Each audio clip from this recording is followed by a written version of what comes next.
While looking through and combing through footage of Luka Garza for a basketball shooting video, I noticed that he is also a fantastic low post player.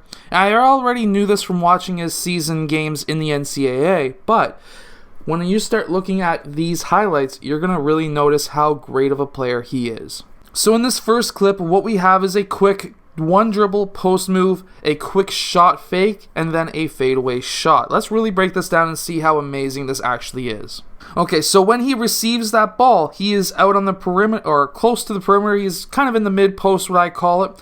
And from here, what you should do as a player is to try and, of course, beat this man baseline, because, of course, there is no help defenders who can come over at this point in time, because there's no players in that position. So what you really want to do is try and beat this man baseline. And that is what we see here. He takes a quick, hard, left-handed dribble into that defender. Now, what does that defender do? He took a step back before Luka Garza was able to make this move. This allows that defender to absorb that contact, and then it allows him to get into position, because now he can get his hands straight up. But the mistake that this player makes is that he does hop just a bit into the air. Now, of course, he does have a help side defender coming from the middle of the court, so he couldn't have spun around or stepped through, or else this player would have blocked his shot. So what he does is his patented, what I'm going to call patented step back or fadeaway. And that's what he does. And of course, anytime you do a fadeaway, you can have your body tilted away from the rim, but what you want to be is under control. You want to have your shoulder in line with your elbow at all times going towards that net. And that's what he does here, and that's why he's able to make that shot. Now, in this next clip, he's out on the perimeter. This man clears through. It's an isolation on this side, but what we do like to see is, if you're a big man, are you going to try and blow by your defender, or are you going to do a step back, or are you going to try and just body him? And that's what we see here.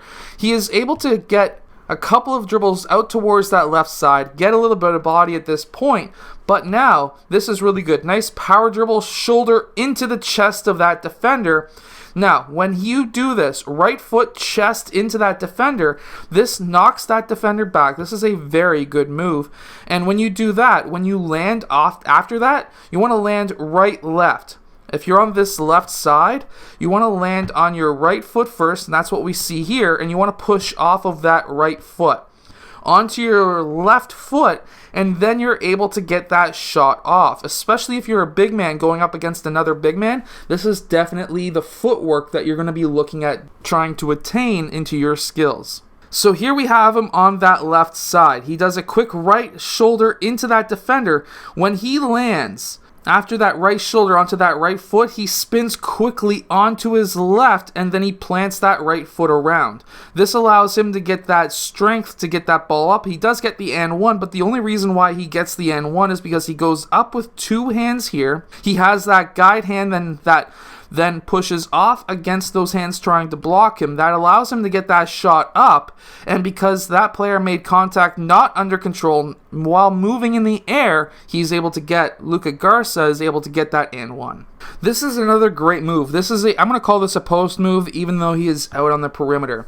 So what we see here is he backs his defender down quickly. He does a quick shoulder fake, and on that second time he spins, or at least what was originally thought to be a fake spin, he actually does a full spin. So he does really quickly, he does a quick fake spin, gets that defender back onto his heels, takes another dribble, and now because he's already done that fake spin once, that defender is not liable to actually go for it a second time, which then allows him to spin. How he spins is he locks that player's left hand. See how that left hand is on the right side of Luka Garza. He locks that hand in and then spins at the same time, locking that elbow here into the side of that player. This allows that player to spin off, or Luka Garza to spin off, and then he's able to attack that rim very strong, two hands up, right hand off the backboard. Fantastic play. So in this next play, this is I have had so many comments about low post moves and travels. I'm going to tell you right now, they don't get called. And you've probably seen this in your own games as well. So here we have Luka Garza in the low post. He gets that ball on his right foot. He goes left, right, this is a travel, and then left again, that's 3 steps.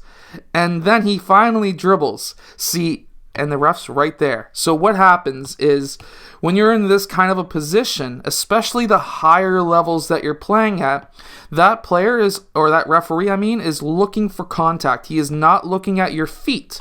He is looking to see if that player makes contact with you in that low post. You have another referee here. You literally have 2 referees looking at Luka Garza, and he does not get called for the travel. This is what I mean by low post moves. If you can make your low post moves quick, this is in slow motion, and as we can see here, he does a quick spin. That's 3 steps, and he's able to finish, but they were 2 referees around him. Another one on this side, what was probably looking at the contact up above, which is what he should be looking at. This referee should be looking at the feet. This referee should be looking at contact. This referee should be looking at contact up above. And what we see is none of that gets really called. Left, right, left, and then a dribble, that's a travel, but no referee calls it. You have a 1% chance of getting something like this called. Again, when you make your post moves, make sure that they are quick, decisive, and of course, by doing that, even if you do travel, you have a very low chance of getting it called on you.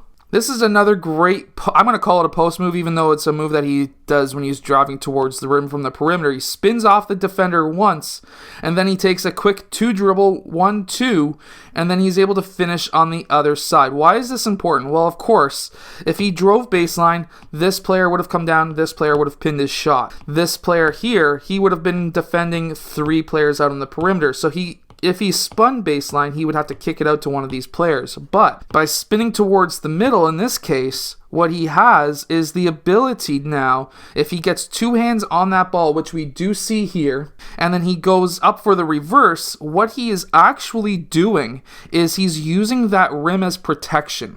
So when this defender wants to go up and block his shot, that defender is unable to touch anything in this area at all. So by basically using that rim as a defender, he's able to get that reverse up quite easily without really anyone contesting that layup. This is one of my favorite moves, what he's done in the NCAA. Quick up and under, but instead of going easily up and under, he does the reverse, again using that rim as protection. Why is this so important? Well, of course he has the reach to be able to do that, but he drives left, spins off, plants that left foot, does a quick shot fake, steps through, and then if he was to go up on this left side, that player was probably going to block his shot. But by going up, having that ball up in the air, gets that player up into the air himself, and then he's able to go up on the other side of the rim. Extremely hard difficulty level to this move, but if you can practice moves like this, you're going to be a fantastic low post player. Now, Luka Garza is a fantastic player. He has a great shooting form. He has amazing low post footwork and moves. If you can do this as a player yourself, you as well could be one of the top players for your age. Luka Garza is going to be in the NBA draft this year, and I think that his team has a chance to make it to the NCAA championship game. Anyways, I hope that you've enjoyed. If you have, hit that like button and subscribe, and I'll see you guys again next time.